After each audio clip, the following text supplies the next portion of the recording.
Dear friends and colleagues, the Peruvian Circle of Phenomenology and Hermeneutics, with the support of the Center of Philosophical Studies and the Humanities Department of the Pontifical Catholic University of Peru, are proud to welcome you once again to celebrate its annual journeys, which have been carried out uninterruptedly since 2004.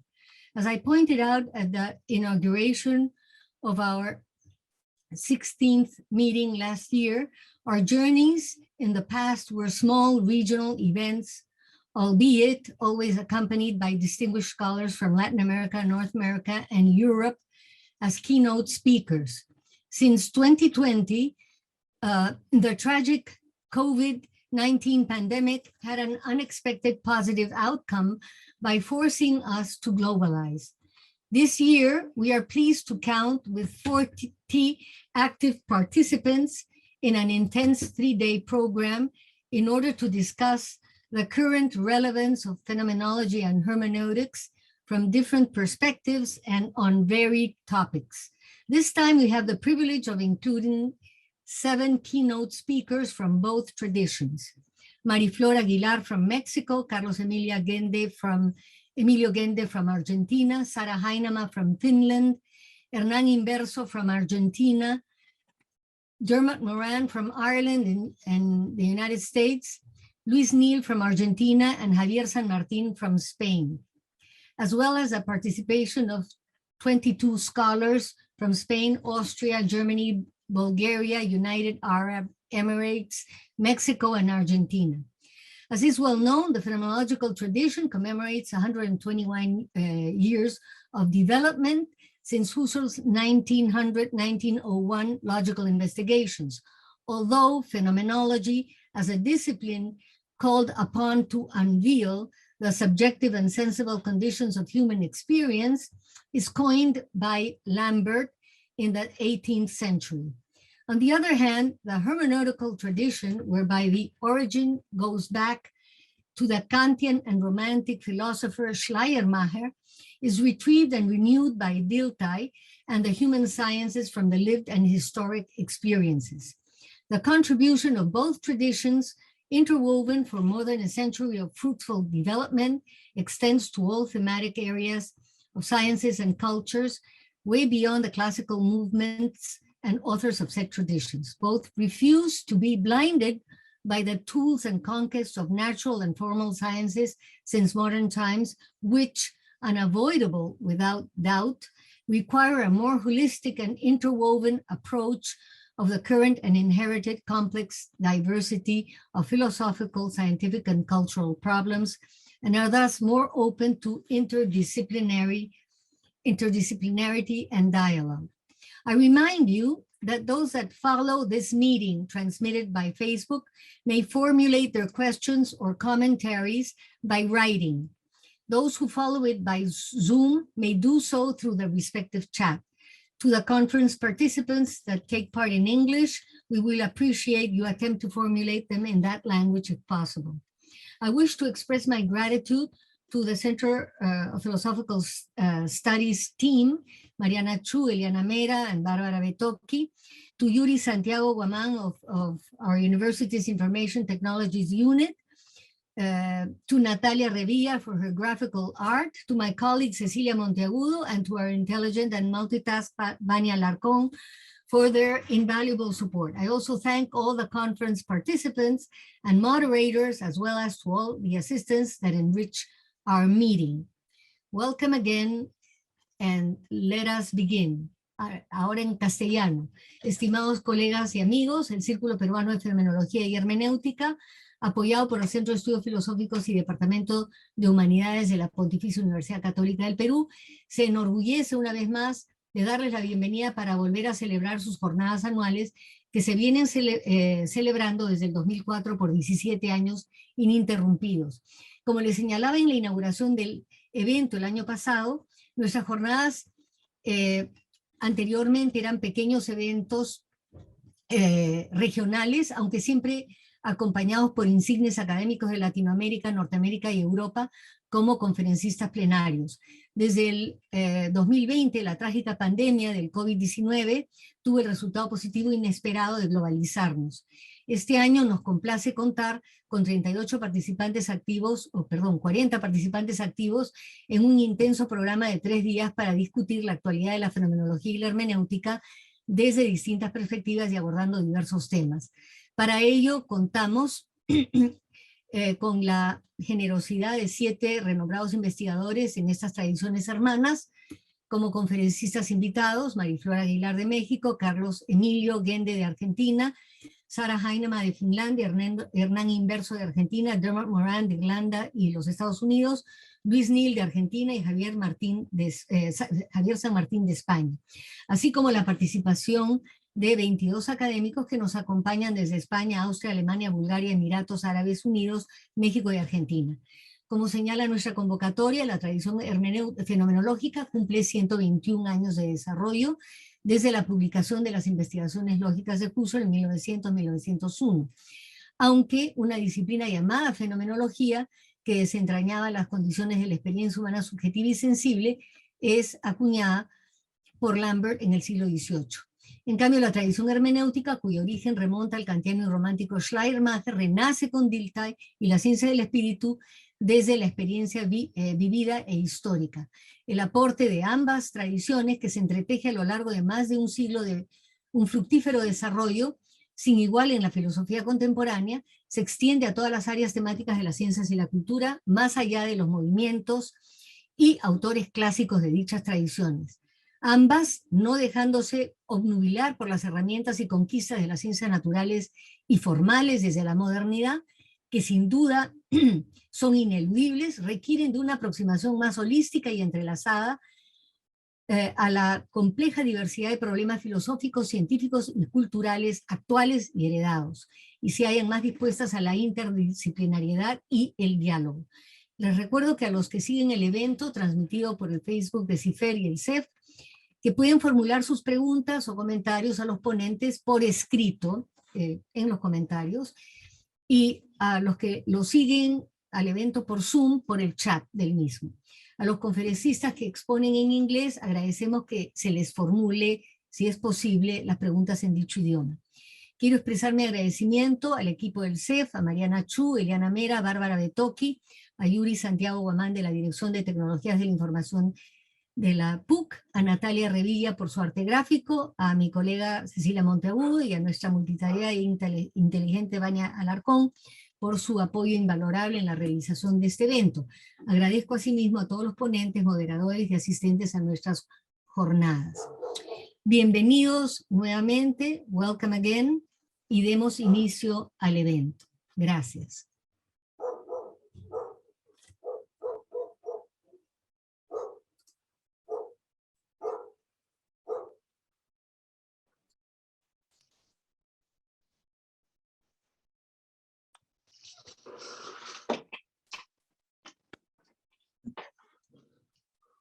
Hola, sí, yo puedo comenzar. ¿Qué tal? Muy buenos días, mi nombre es Carlos Diaño. Me toca moderar esta primera mesa en la que tendremos la ponencia del profesor Tarek Ayub. El profesor Tarek Ayub es investigador de filosofía y fenomenología en la Universidad Católica de Lovaina y nos leerá la ponencia titulada Entre el heroísmo y la comunidad hermenéutica e intersubjetividad. Adelante, profesor Ayub, muchísimas gracias. Hi, how are you guys?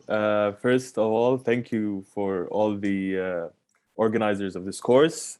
It's a very interesting subject that I myself have been working on for quite a, if you could say, a while, couple of years. But yes, I'm starting my journey. Today, I would like to talk about, it's a work in progress. This project of mine has several different phases. And for today, I would like to present the most basic part of my project, and it is on heroism and community, and the hermeneutics of intersubjectivity. I'll just share my screen.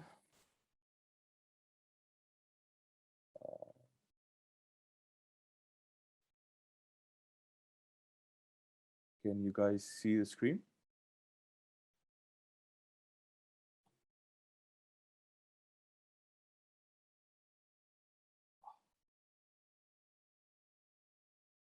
Yeah.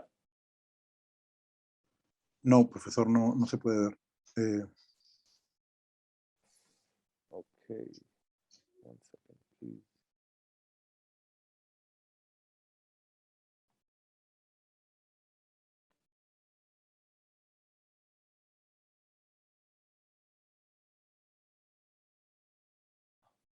Okay, I guess it's not working. So I'll just present it like this. I don't want to waste time. Okay. Okay, I'll start with my presentation. Sorry for this. I don't know why it's not working. I just don't want to waste more time. Okay, first I start off with discussing the hermeneutics of the hermeneutics in general, or defending hermeneutic phenomenology. Hermeneutic phenomenology is a phenomenal approach that goes beyond describing the phenomena and explore and convey its meaning in the context of everyday life. We can understand from Gadamer, for instance, that hermeneutics concerns our fundamental mode of being in the world, and understanding is thus the basic phenomenon of our experience. Whereas the purpose of transcendental phenomenology is to describe a phenomenon as distinct entity separate from the context in which it exists, hermeneutic phenomenology seeks to describe the meaning of a phenomenon and understand the contextual forces that shape it in general. But for me to understand further the concept of heroism and its interrelation with community, and how we can phenomenologically understand community vis-a-vis heroism, vis-a-vis shared experiences, and vis-a-vis a collective sense of intentionality, we have to understand why experiences matter.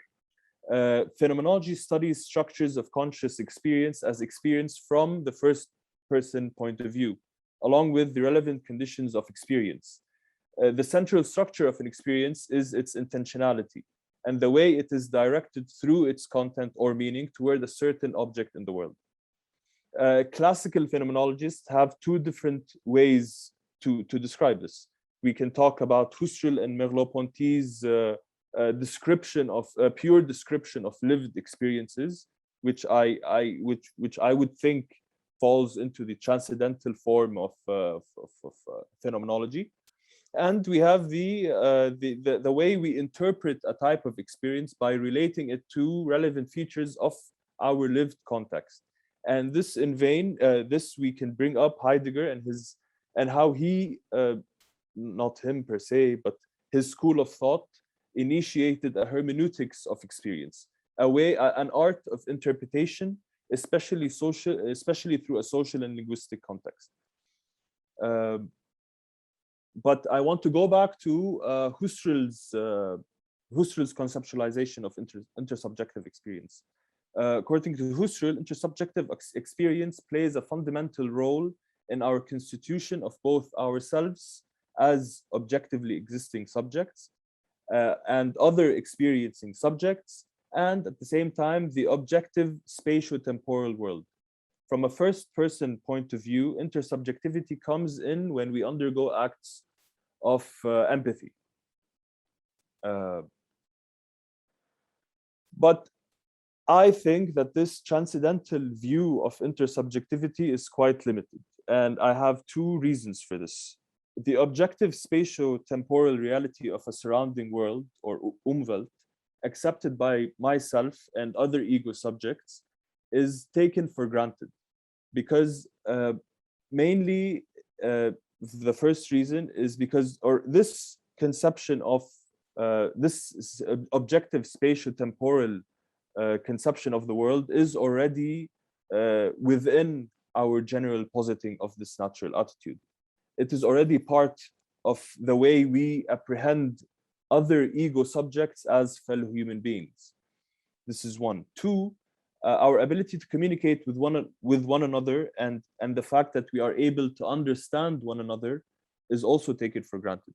Here Husserl refers to this, and I could be mistaken, but here Husserl refers to this as the experience of a linking of consciousness and the body to form a natural empirical unity by means of which consciousness is located in the space and time of nature, and which in acts of empathy makes possible the understanding between animate objects that belong to a world. But because based on this understanding of intersubjective intersubjectivity, transcendental is very limited, and I want to go into the hermeneutics of heroship, of hero worship as well. So to move beyond the transcendental, I will make use of Dan Zahavi's conception of we intentionality, we experience. For instance, here through this conception of we experience, it already alludes to a sense of collectiveness that is not merged or a sense of fusion. It involves a preserved plurality of experience. According to Zahavi, what gives rise to the sense of togetherness is a form of Professor, reciprocal. Yeah. You can share your presentation now. I can? Yes, they told me.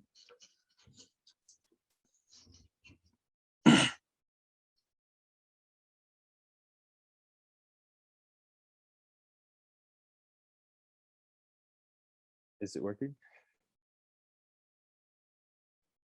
No.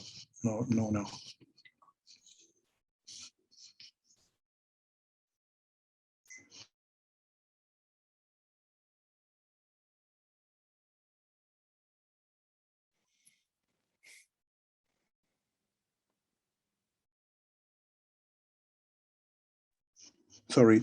You can continue. Sorry. Okay.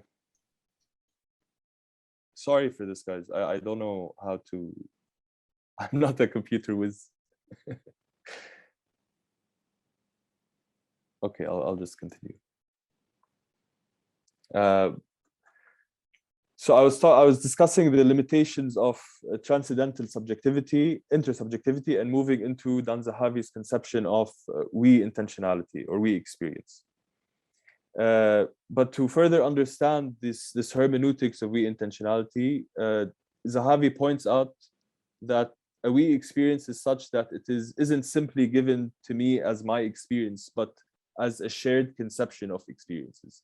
Paradigm cases of face-to-face communication arguably involves experiences given in this way, whereas gestures or linguistics utterances typically make communicative intentions or meaning a matter between us, acknowledged as something that we are now aware of together, something that are together in knowing about how we do this in a collective sense.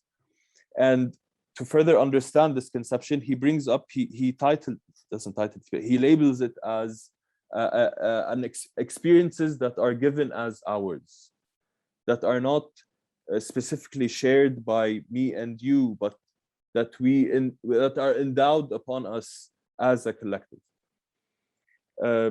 This reciprocal awareness can be related to the given as ours character in two ways.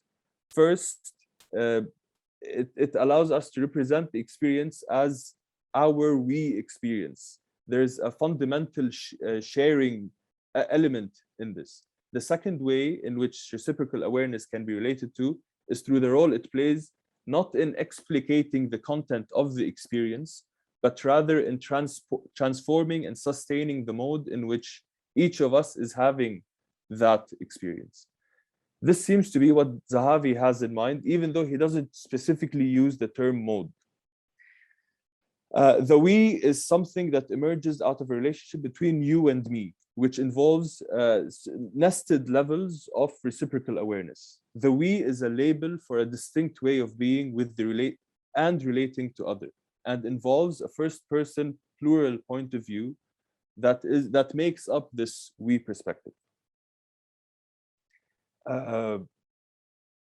Now, by talking about this we perspective, we intentionality, I've already worked on Heidegger's being and time several times, and I see this we intentionality very much in the way he describes Dasein as being in the world. When Heidegger describes Dasein as being in the world, he also says that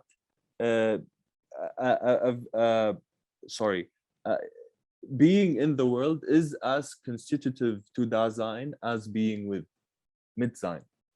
So, but we shouldn't, I believe, we shouldn't understand Heidegger's conception of the world specifically as Dasein, but as Mitsein, because he sees man, Dasein, as part of a community already.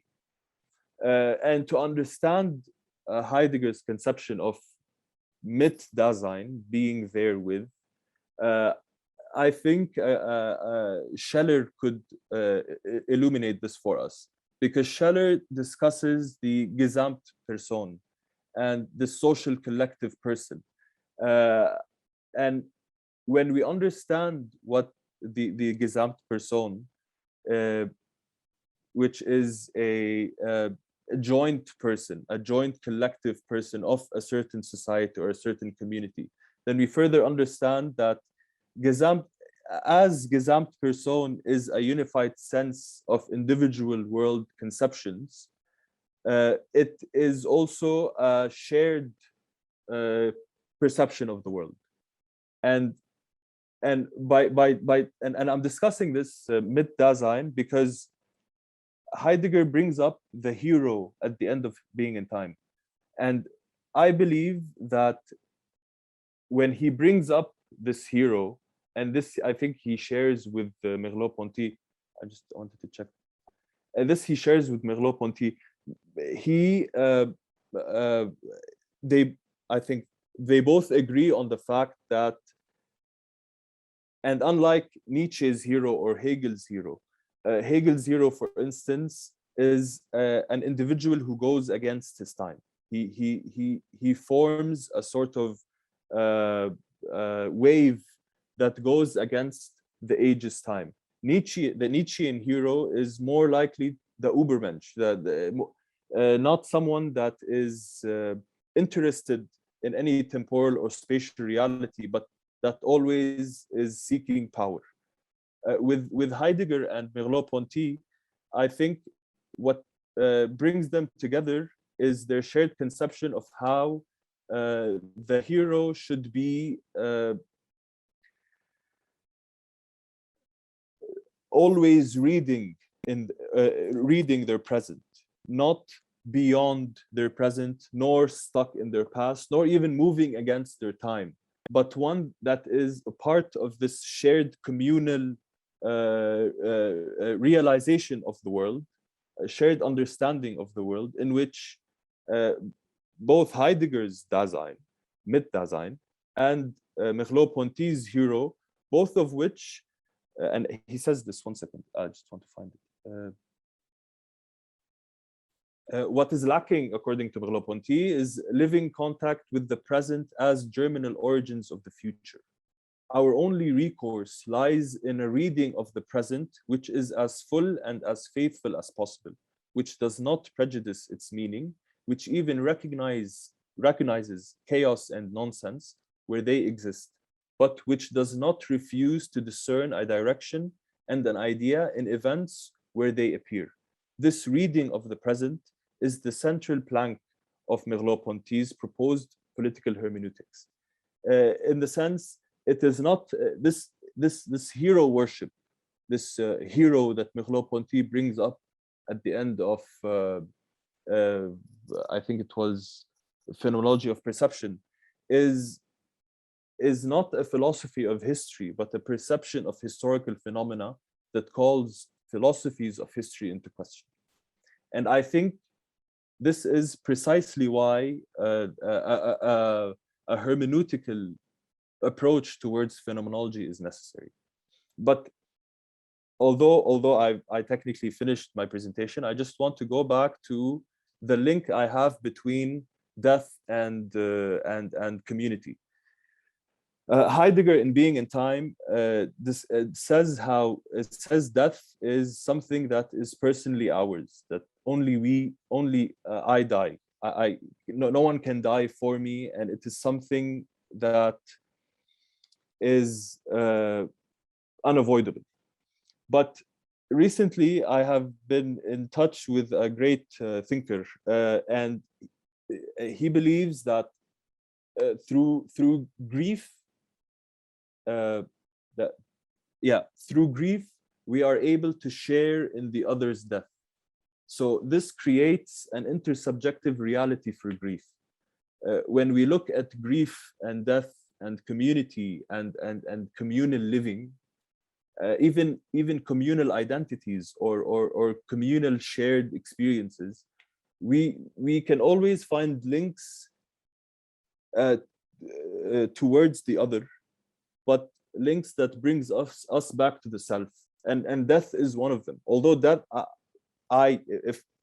death is a personal experience, with grief we are able to share in the other's death. And so and with Heidegger, for instance, we could see this. Although death is a personal reality, but when you read his intricate relationships and the intricate Volkisch elements within Being and Time, we realize that his abrupt and sudden articulation of the concept of hero at the end of Being and Time raises questions on how death relates to community and how it relates politically. Just to end this with a statement, Heidegger was able to translate death into a conceptualization of birth, communal nourishment, and resolute endurance. This is to say that the moment that these heroes were forgotten, they no longer sustained themselves as heroes, because they no longer have their community's remembrance. They no longer have their community's grief.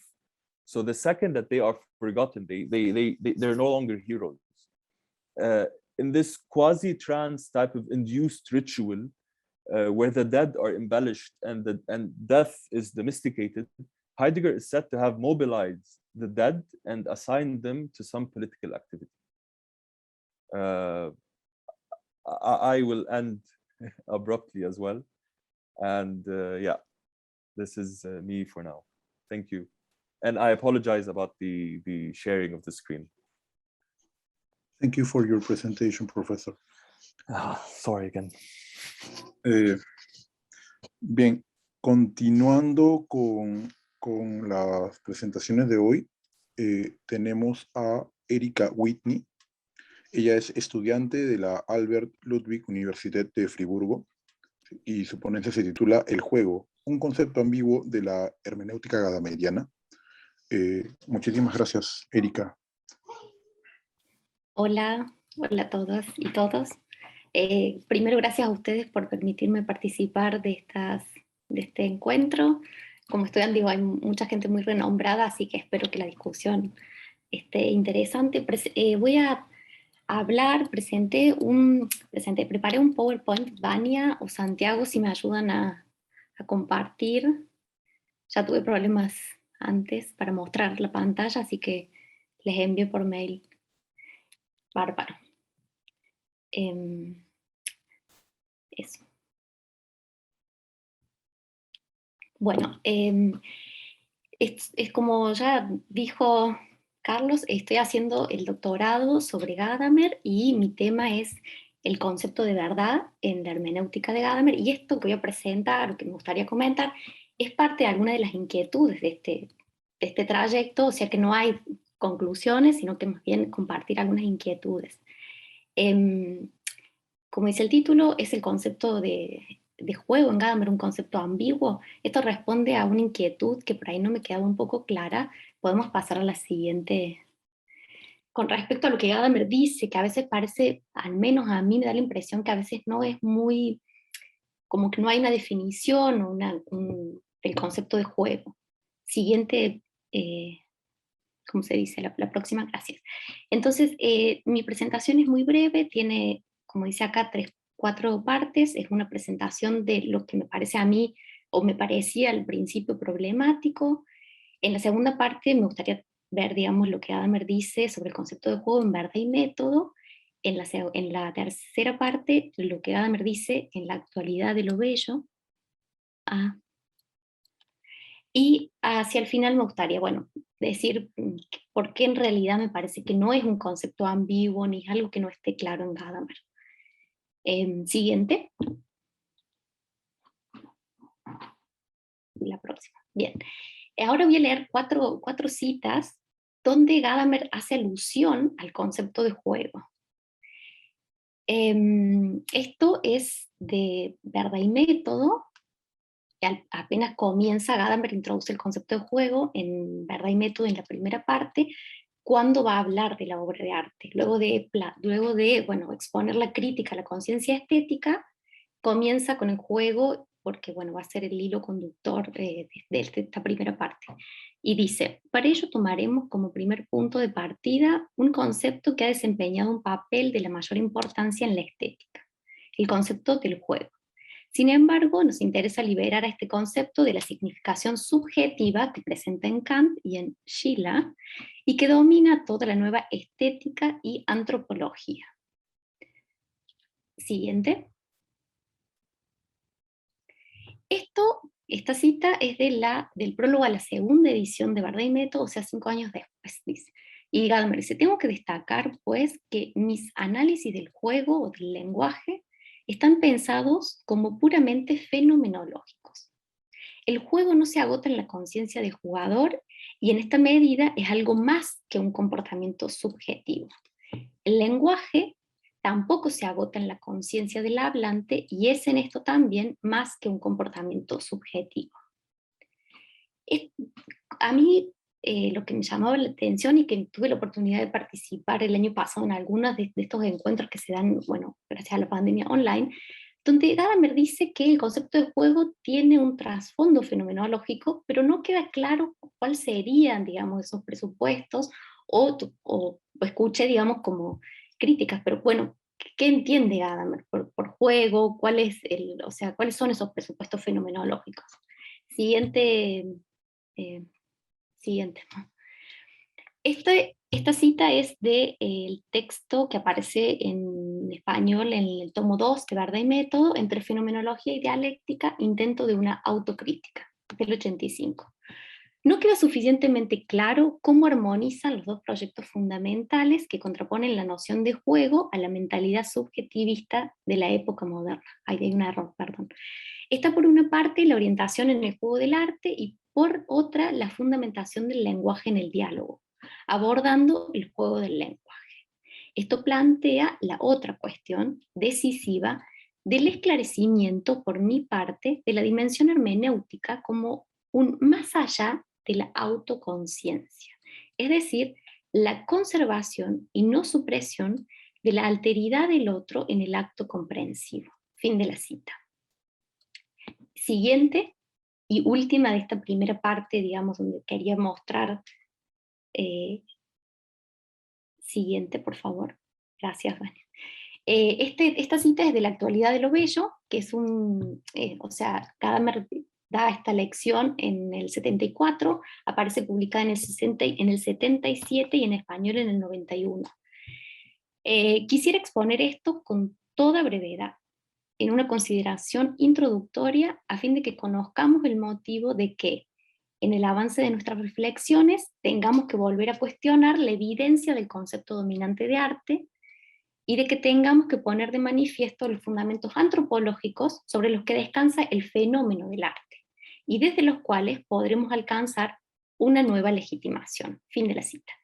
Bueno, no sé si ahora se puede ver, pero en estas 4 y diferentes citas, Gadamer le da como una acentuación, o acentúa aspectos distintos cuando habla del concepto de juego. Primero dice que es un concepto fenomenológico, y ahora en la actualidad de lo bello lo usa como un fundamento antropológico, porque él en este texto, en la actualidad de lo bello, se basa en 3 conceptos fundamentales, que es el concepto de juego, de símbolo y de fiesta.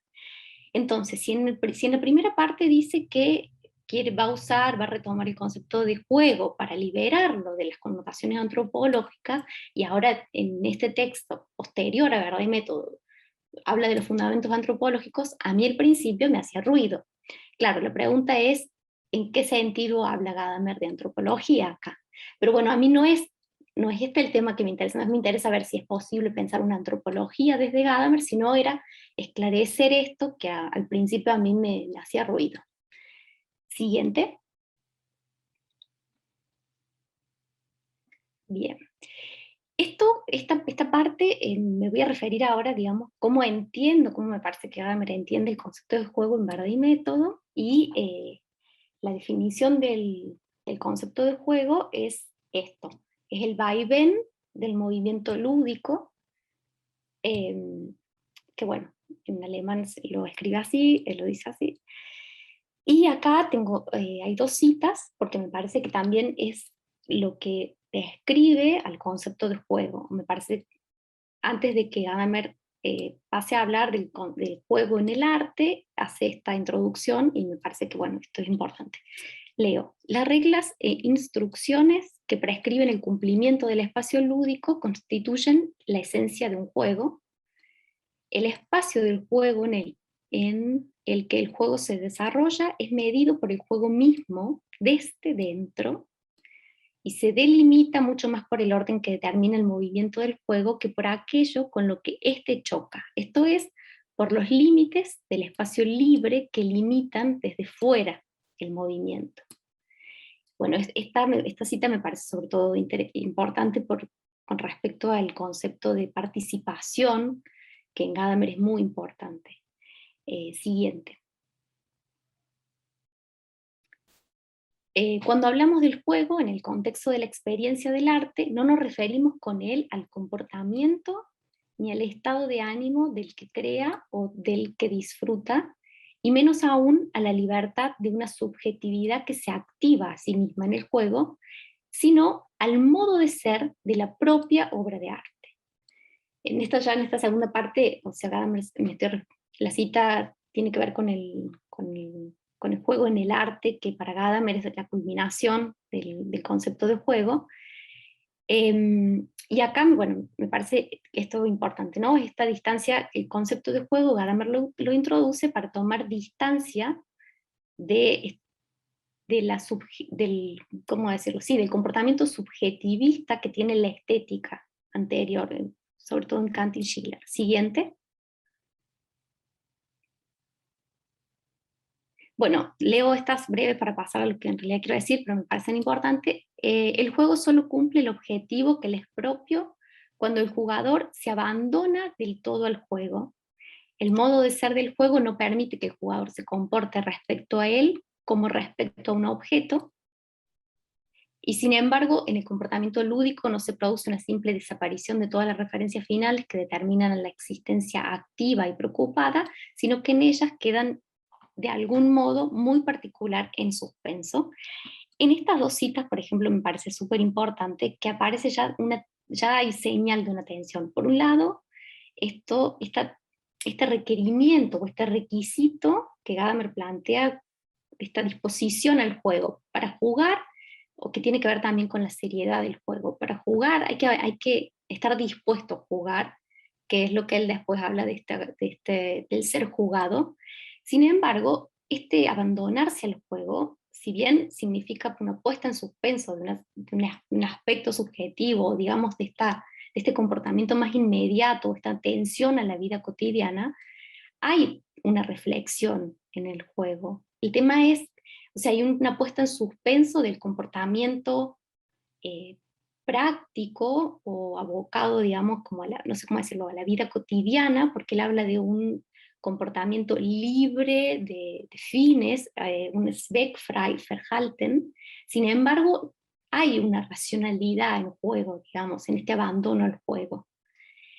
Que es lo que la última cita, se disfruta de una libertad de decisión que sin embargo no carece de peligros y que se va estrechando inapelablemente. Siguiente.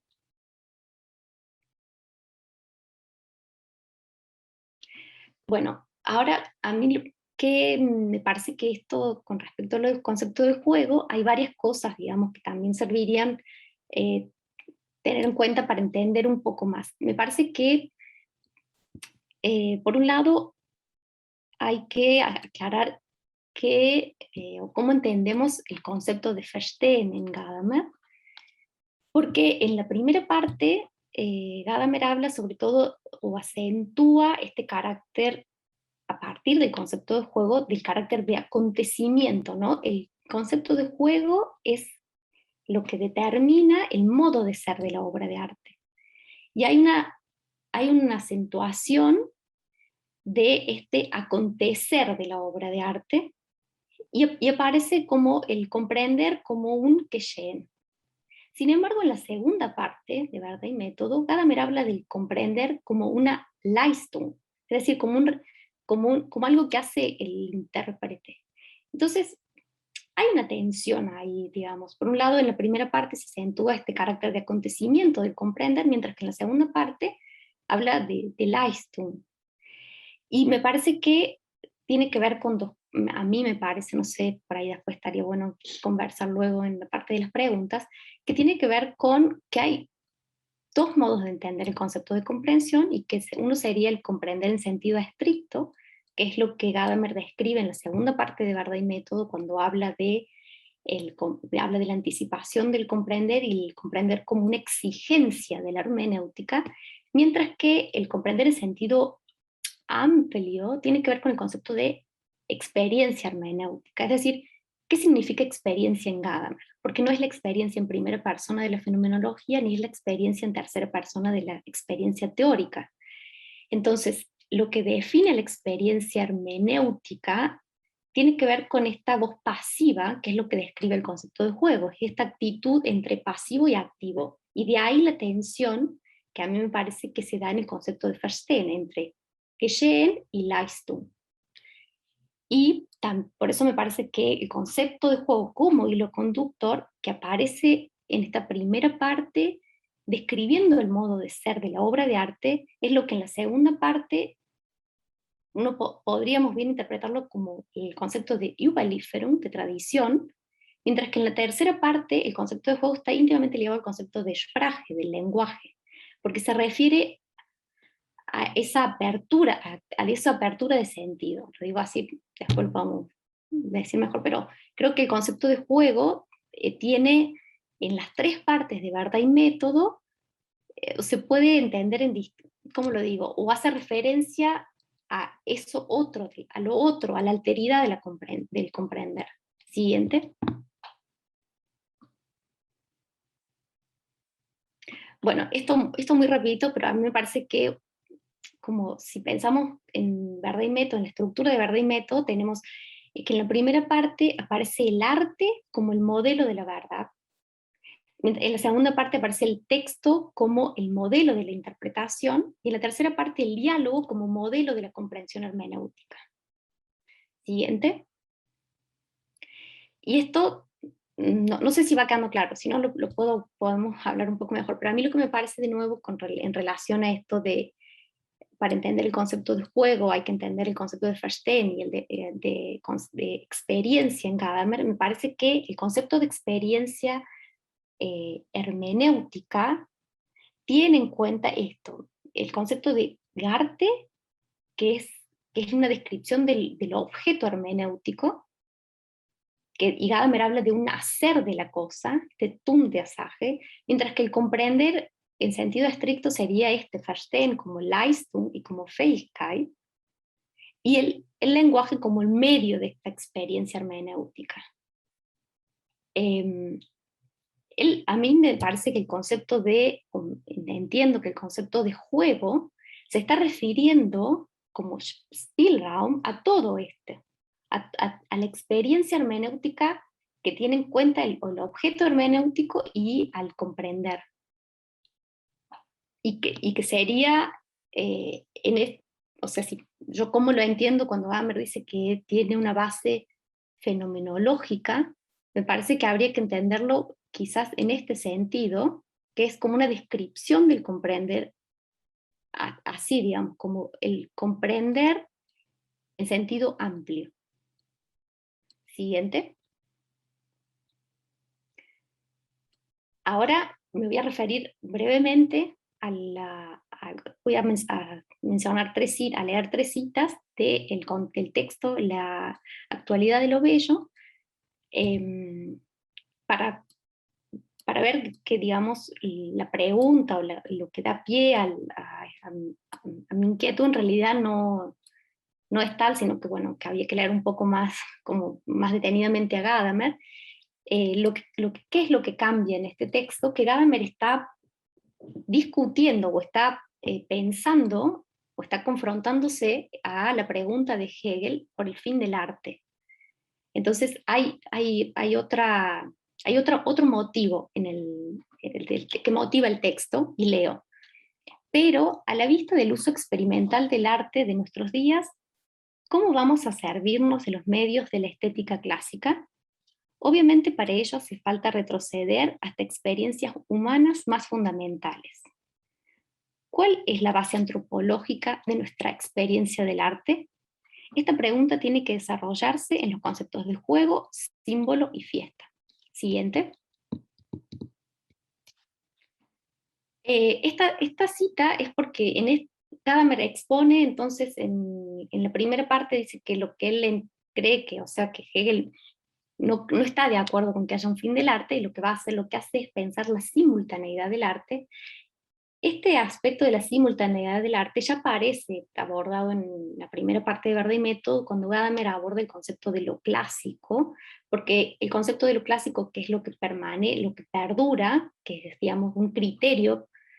Gadamer no le interesa decir qué es arte y qué no, pero sí el concepto de lo clásico le permite decir, bueno, lo que permanece en la historia o a través, digamos, con la Wirkungsgeschichte, es lo que es arte. Entonces piensa ahí el concepto de esto, digamos, de qué es lo que, esta continuidad del arte. Sin embargo, acá, como ya dije, está intentando responder a la pregunta de por qué no hay un fin del arte, y para ello apela a algo que no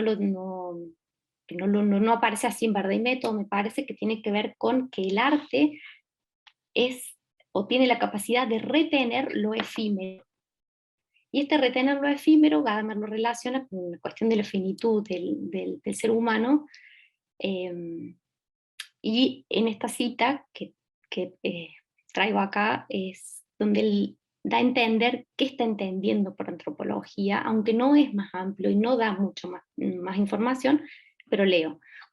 Un carácter distintivo muy profundo de la existencia humana es que, con toda la pobreza de sus instintos, con toda la inseguridad y las deficiencias de sus funciones sensoriales, el hombre se entiende a sí mismo como libre y se sabe expuesto al peligro de la libertad que precisamente constituye lo humano. Sigo aquí las ideas de la antropología filosófica inspirada en Nietzsche y desarrollada por Schiller, Plessner y Gehlen. Fin de la cita. Siguiente. Y acá me parece que en esto, que es hacia el final del texto, porque él hace la exposición del concepto del juego, símbolo y fiesta, y hacia el final del texto, me parece que da la respuesta, digamos, por qué está pensando, por qué dice que es un concepto antropológico el concepto del juego. Leo. Lo que es muerte para el hombre es pensar más allá de su propia duración finita.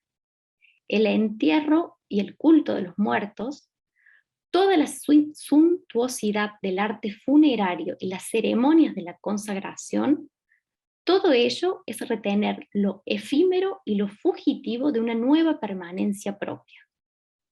Visto desde el conjunto de estas consideraciones, me parece que nuestro avance ha consistido no solo en considerar el carácter de exceso del juego como la base propia de nuestra elevación creativa al arte, sino en reconocer cuál es el motivo antropológico más profundo que hay detrás y que da al juego humano, y en particular al juego artístico, un carácter único frente a todas las formas del juego de la naturaleza.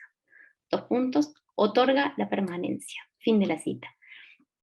Creo que, o sea, lo que cambia, y por ahí que a mí me hacía ruido, es que Gadamer se refiere acá al arte como esto, con este retener de lo efímero, y cómo el arte es lo que permite esta superación del tiempo, esta superación de la finitud humana, y que por eso habla de un motivo antropológico. Sin embargo, me parece que el concepto de juego sigue siendo esto, como dice acá, o lo que define el concepto de juego, sigue siendo este carácter de exceso.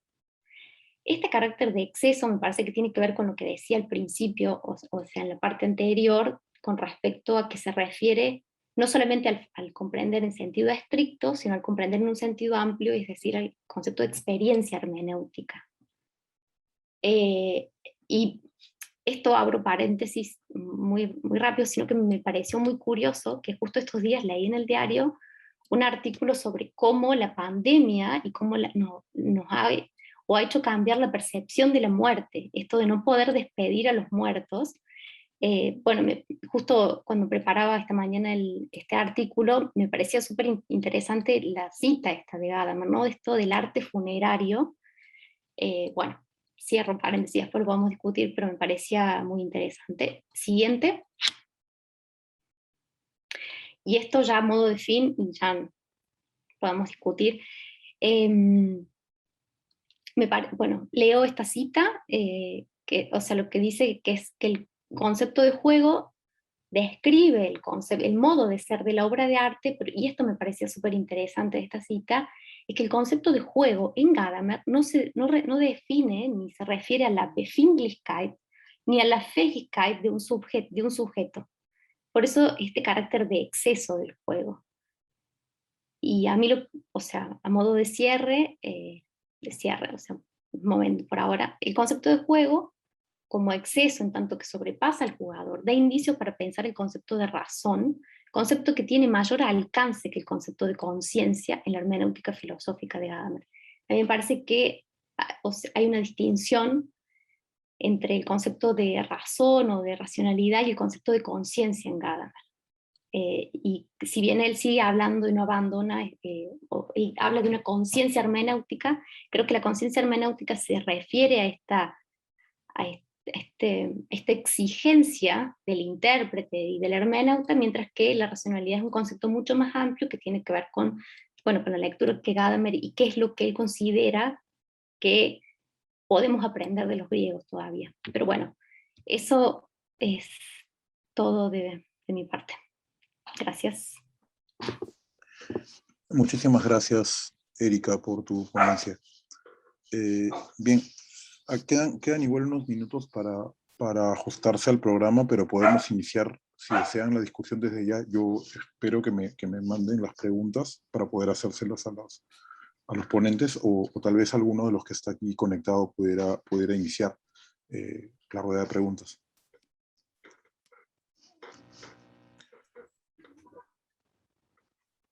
Bien, hay una pregunta al profesor Tarek. Se la voy a enviar por interno. Un segundo, por favor.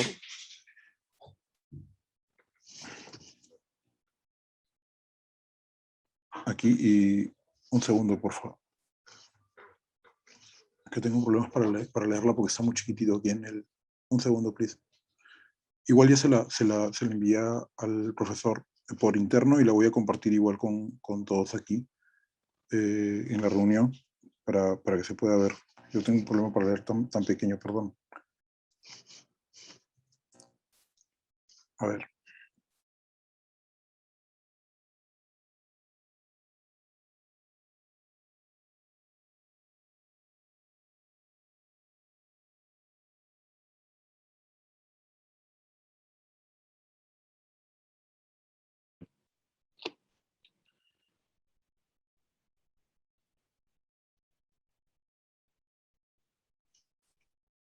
Okay, I'll respond to Carlos Viana.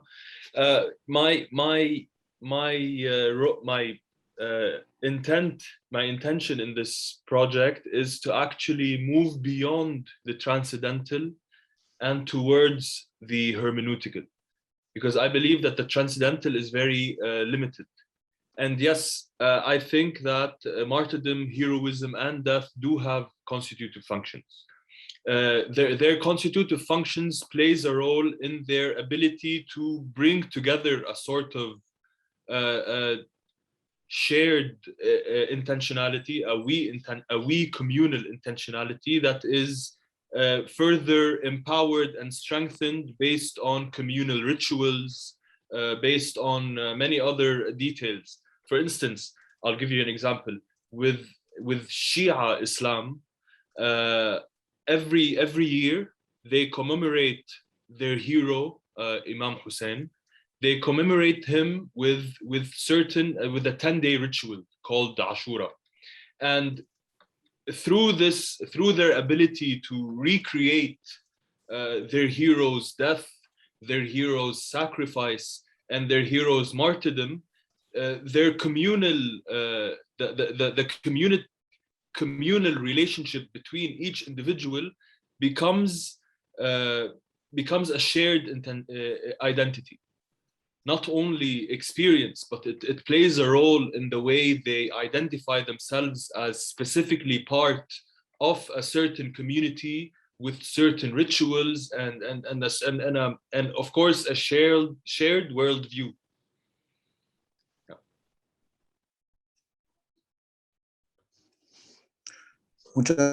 Muchas gracias. Thank you very much, Tarek. Thank you. A continuación hay una de si quiere tomar la palabra. El profesor Neil.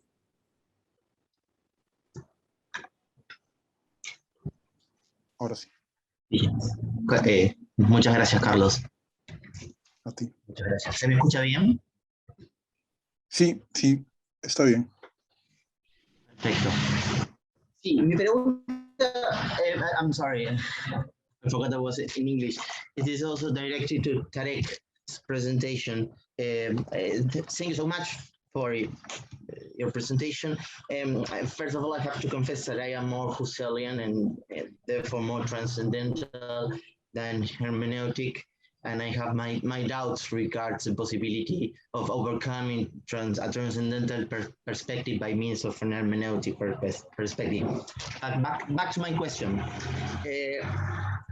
I didn't quite understand the point, and I am a bit suspicious whether there is a sort of confusion, and this confusion I also believe it can be also directed to Heidegger's positions himself, which is the confusions between a genetic perspective and a methodological perspective.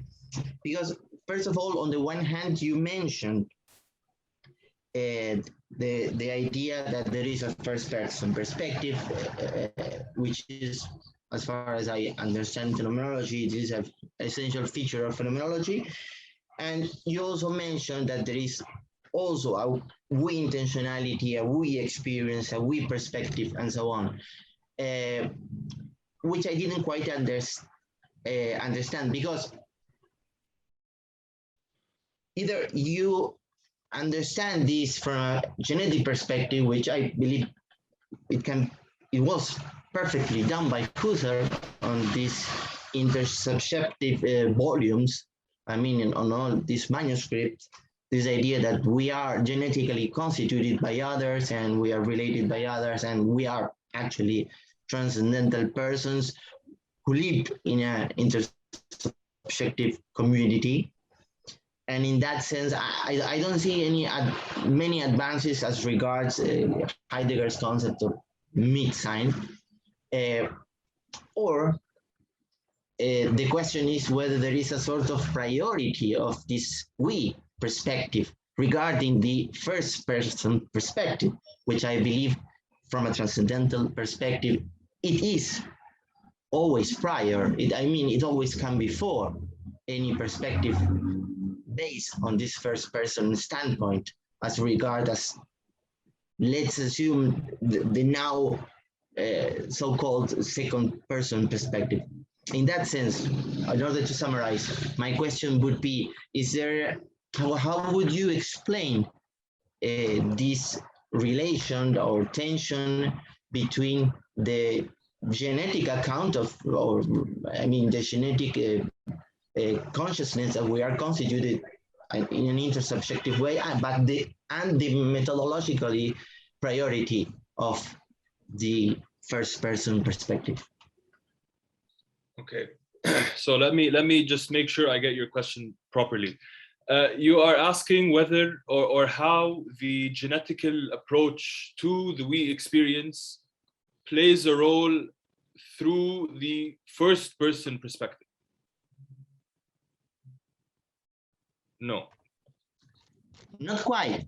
Actually, my question, in order to formulate in a few words, my question is whether this we perspective is actually a methodological perspective, in the sense that you are attempting to present a phenomenological account based on the idea that it is possible to proceed from a we perspective.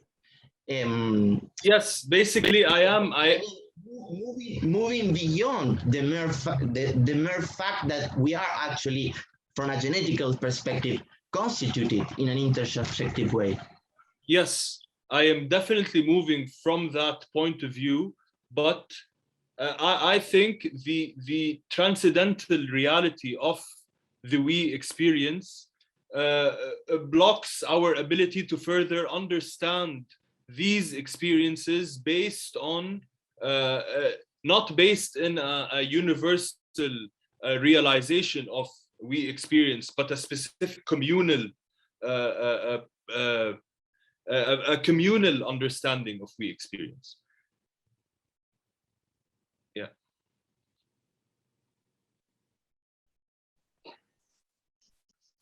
Thank you very much. Hay una pregunta de Henry Miranda, por favor, si quiere tomar la palabra. Sí, muchas gracias. Thank you both for your expositions. And I have a question to you both. First to Tarek. Could you care to elaborate more the relationship between grief and memory? Like, for example, one can commemorate its national heroes, for example, but that doesn't mean necessarily that you're grieving them. So how one does entail the other? And to Erika, ¿no le parece a usted que es una sobresimplificación? O sea, como que cuando mencionó a Kant y su relación con el juego, en las consideraciones kantianas ahí está lo intersubjetivo bastante, bueno, no dicho de esa manera, pero es bastante explícito que lo está, en la manera de que, por ejemplo, los juicios de Bello siempre tienen una pretensión hacia lo universal, que la capacidad del juego también es algo universal, y de hecho se podría, aunque bastante en contra de los deseos kantianos, agarrar digamos, el entendimiento y la imaginación son universales y por lo tanto antropológicamente son constitutivos de todo humano y es posible la experiencia estética a través de eso. Yo no conozco mucho a Gadamer y me da curiosidad cómo respondería a él o cómo respondería usted frente a esta sobresimplificación que estoy intuyendo, porque hay una buena cuenta de intersubjetividad en lo que dice Kant. Muchas gracias.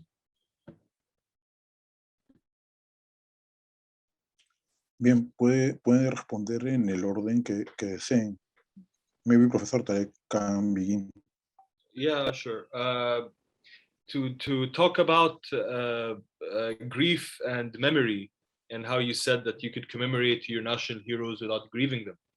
I think the link here is the fact that through grieving for your heroes, not only, again, do you share in their death, but you bring them back as if to be there with you. So you bring them, at least through memory, you bring them back to life. And this also plays a role in many, with Heidegger, I worked on Horst, one of the heroes of the Nazis. And through certain rituals and through songs, hero songs, they remember their dead, they bring them back. And this is a form of grief.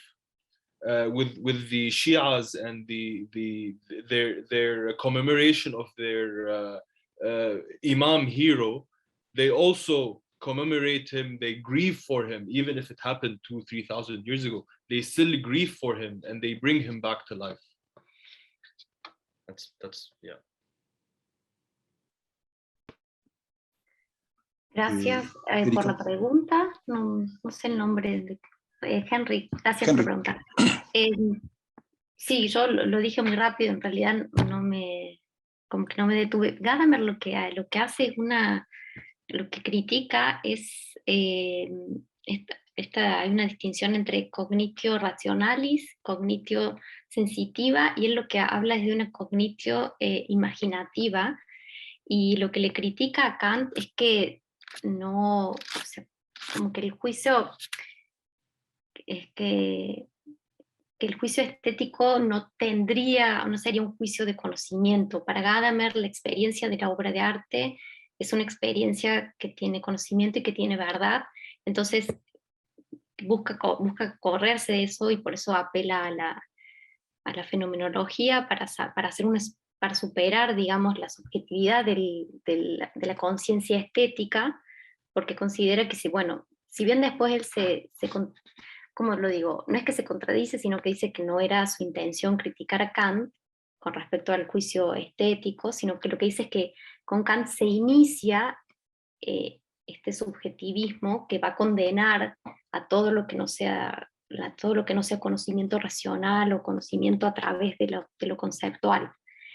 Por supuesto me parece que es discutible, pero Gadamer se corre y aborda el concepto de juego desde otra perspectiva para hacer como una no revalorización, sino recupera el concepto de mímesis. Entonces, me parece, yo no lo veo así, pero sí me parece, sí he tenido la oportunidad de discutir con otros compañeros, y quienes están o quienes estudian Kant sí lo ven como una simplificación por parte de Gadamer, y critican la lectura que Gadamer hace de Kant, pero a mí me parece que hay que entender qué es lo que Gadamer está criticando con respecto a Kant. O sea, a quien Gadamer va a criticar sobre todo a Schiller en Verdad y Método, pero de Kant critica esto, como que él abre las puertas al subjetivismo, y bueno, eso es lo que podría decir ahora. Bien, ¿hay alguna otra pregunta entre los que están conectados?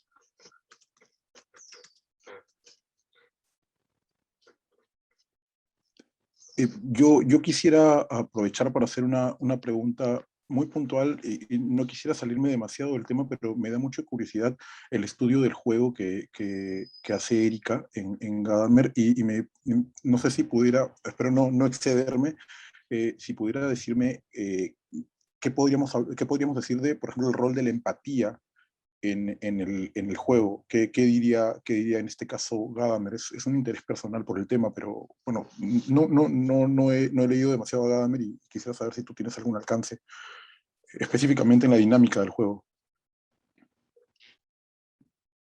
Gracias por la pregunta, Carlos. Me parece que no, a ver, si yo entiendo bien, no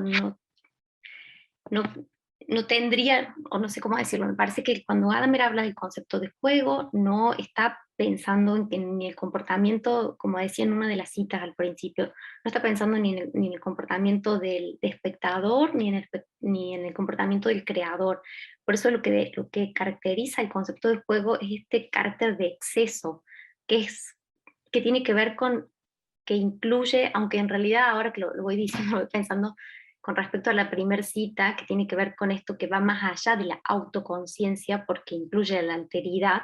Sin embargo, el concepto de empatía, a ver, yo tampoco es que sé tanto y ni haya trabajado el concepto, simplemente estoy trabajando Gadamer. Me parece que si lo entendemos en términos como subjetivista, no tendría lugar. En el concepto Gadamer sí habla de los estados de ánimos. Lo que dice Gadamer es que dependiendo del juego es distinto el estado de ánimo, pero el que regula eso es el juego mismo. O sea, hay distintos estados de ánimos en juegos distintos porque dependen de la regla del juego. Pero siempre como que ahí está, el sujeto es el juego en definitiva. Y por ahí sí hay una relación con respecto a los estados de ánimo en Gadamer, pero con respecto a la empatía, no veo yo ahora como la relación, no podría responder a tu pregunta. Ok, muchas gracias. Sí, igual era una curiosidad que surgió porque el tema del juego es una cosa muy interesante en sí misma, pero muchísimas gracias. ¿Hay alguna otra pregunta de alguno de los que están? Rafael, hola Rafael, ¿cómo estás? Rafael Aybar tiene una pregunta. Dale Rafael, te escuchamos. Gracias, gracias Erika por la presentación también. Es una pregunta más general y tiene que ver con, digamos que, el tema del juego, claro, en el proyecto hermenéutico, pues parece quizás un poco extraño, ¿no? ¿Por qué traer a colación el juego en el contexto de, pues, de la labor de la hermenéutica, ¿no? Y lo que quiero preguntarte es si tú piensas que el juego, digamos, como concepto, es en realidad una analogía para describir el rol hermenéutico que tienen pues, las prácticas culturales, ¿no? En las cuales, digamos, los individuos se orientan para, digamos, estos diversos procesos de comprensión de los otros, etc. O cómo ves el estatuto de este concepto en función digamos, de la tarea de la hermenéutica. Gracias, Rafael, por la pregunta. Bueno, ahí me parece que el concepto de juego es fundamental porque cuando en una de las citas leía que lo que se determina desde dentro, para mí el concepto de juego lo que describe es esta relación, digamos, fundamental de la Zugehörigkeit, que es el concepto de pertenencia del intérprete y de la tradición. Es decir, en el juego estamos dentro del juego, que es lo que Gadamer hay una analogía, que estamos parados en tradiciones y en culturas, entonces la comprensión es posible siempre a partir de prejuicios. Ahora, ¿cuál es la exigencia o cuál es la tarea de la hermenéutica? Es hacer una revisión de esos prejuicios. Porque o sea, para mí ahí está la relación, cuando Adam pregunta, la pregunta sobre cómo es posible la comprensión, para mí se refiere a cómo es posible la comprensión en sentido estricto, es decir, cómo es posible la comprensión como Leistung. Porque esa pregunta tiene base a partir, o sea, asienta en un concepto de una razón histórica. O sea, por eso hacia el final me parece que está esta distinción entre razón y conciencia en Gadamer. O sea, sí creo que el rol del concepto de juego es fundamental porque tiene, no solo que describe, me parece a mí, el concepto, el modo de ser de la obra de arte, sino que describe la relación del intérprete y la tradición. Así como estamos en un juego, estamos dentro de una tradición, pertenecemos a ella. Y eso es lo que posibilita la comprensión. Y que después en la tercera parte se enfatiza, o Gadamer acentúa el aspecto especulativo del concepto de juego cuando habla del lenguaje, del concepto del lenguaje. No sé si respondo un poco a la pregunta, pero creo que tiene que ver esto con el concepto de participación, de pertenencia.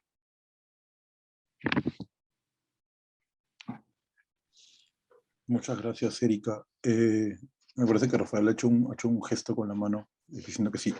Pero bueno, hay una pregunta más aquí en el chat. A ver, voy a tratar de leerla de esta manera. Soy medio ciego. Es para Erika. La metáfora del juego remite a Nietzsche, incluso a Heráclito, y lo retoma a Eugen Fink en Vinculación al Mundo. Pero también el arte celebra ese advenimiento del mundo.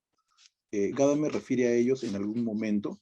Igual te copio la pregunta para que la tengas ahí a la mano, por favor. Por favor.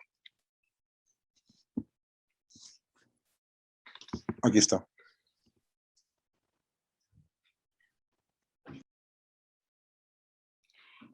Gracias por la pregunta. Sí, de hecho, bueno, yo no lo leí un poco por pudor, porque no sabía que digo, más los hermeneutas estaban presentes, pero Gadamer tiene un texto que, si yo no estoy mal informada, me parece que no está traducido al español, que se llama Spiel und Welt, que está en alemán, que aparece publicado en el tomo 4 de las obras completas de Gadamer, donde Gadamer se refiere a Fink, y ahí se refiere al texto de Fink, que es Spiel als, ¿cómo es el texto? Spiel als Weltsymbol, donde él ahí dice que Fink, a diferencia de Heidegger, resalta esta apertura al mundo, y mientras que Heidegger lo hace con respecto al concepto de ser. Y lo que pasa es que Gadamer ahí desliza una crítica a Fink, y es que a Gadamer le parece que en Fink, o digamos, lo digo así, que Fink todavía sigue haciendo una distinción entre seriedad y juego.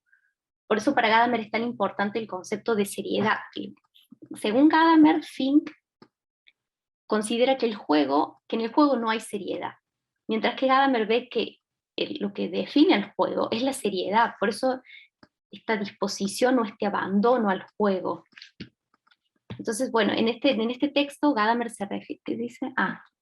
En este texto, que está en alemán, y si no veo mal, si no entiendo mal, no está traducido, Gadamer critica a Fink, y lo que hace, y la crítica es eso, que no considera al juego como, o hace una distinción entre juego y seriedad. Para Gadamer, lo que define también el juego es la seriedad del juego.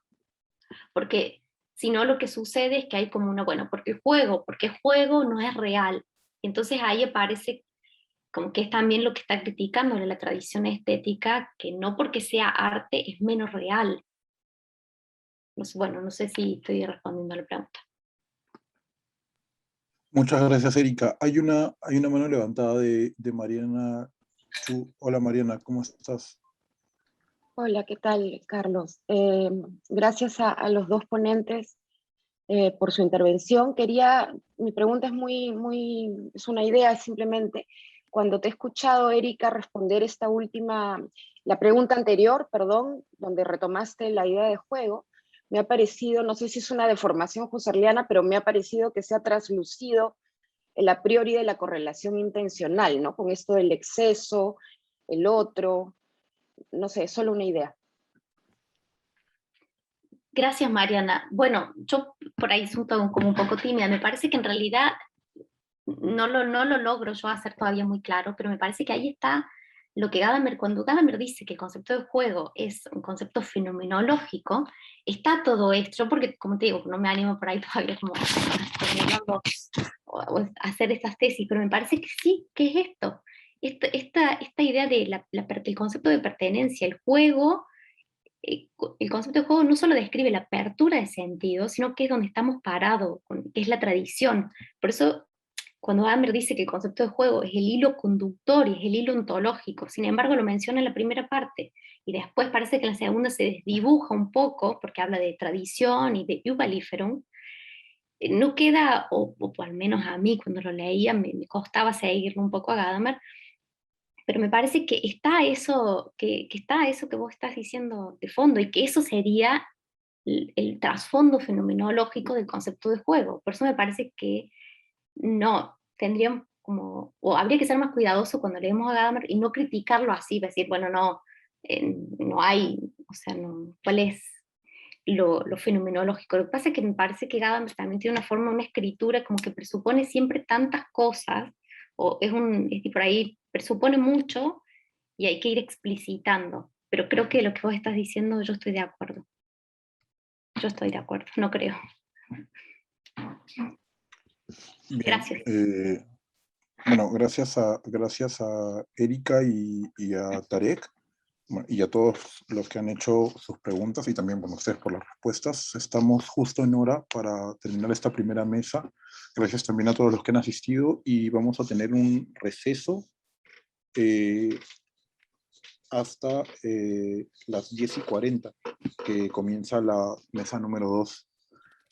Bueno, A todos gracias, igual Rosemary ya les dio la bienvenida. Muchísimas gracias por acompañarnos. Que les vaya bien, Gracias, hasta luego. Carlos. Thank you. Si me permites, Rosemary, todo se queda abierto por si alguien quiere conversar, ¿no es cierto? Sí, exactamente. Los que quieran intercambiar en la pausa, mientras toman su café, lo pueden hacer. Ok. Gracias por la aclaración, Marina. Nos vemos, gracias.